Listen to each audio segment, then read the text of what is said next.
Para 'to sa mga nagmamarites diyan na makakilala ko mostly at yun pasensya na hindi ko ma-replyan yung mga tanong ninyo.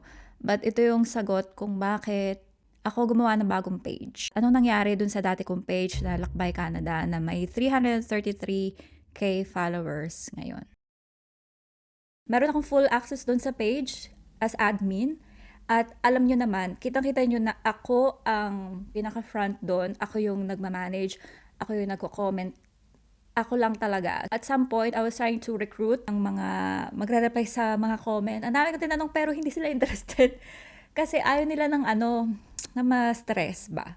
Pero sa totoo lang talaga, sobrang stressful nun na mag-manage ka ng page. Tapos, especially nung una, kapag may nababasa akong negative comment, na-frustrate ako. Tapos, to the point na naaapektuhan na yung mood mo.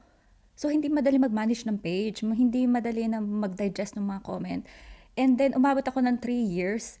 Wala na lang sa akin yung mga basher. Yung, kumbaga, tumigas na yung loob mo. Yung hindi mo na masyadong iniintindi yung mga negative na sinasabi nila or iniintindi mo na lang na opinion nila yan. Nagsabi ka ng opinion mo, so magkakaroon din ng opinion yung ibang tao. So, para sa akin, normal na lang siya. Meron nga isang tao na gumawa ng page na yon. So, gumawa ng page na yon and then I decided na i-grow yon nung dumating kami dito sa Canada. So, minanage ko yung page na yun for 3 years and then, tinanggal ako. Like 2 months ago, 1 month ago, tinanggal ako as admin doon sa page na yon. And nagmo-monetize pa yung page na yon, to be honest. And I think mga 3 years na rin siyang nagmo-monetize.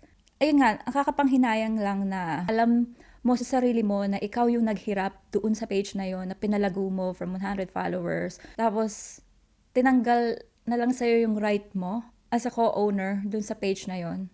At hindi ko nga masasabing co-owner eh. Owner ako yung page na yon.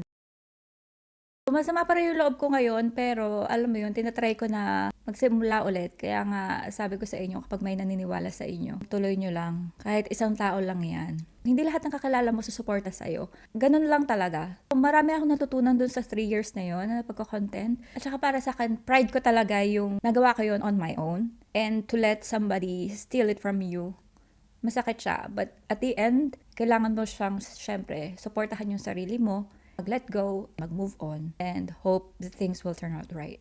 Yun, thank you for following and sana i-support nyo din itong page natin. Feel Canadian Mom, ating Lakbay Canada.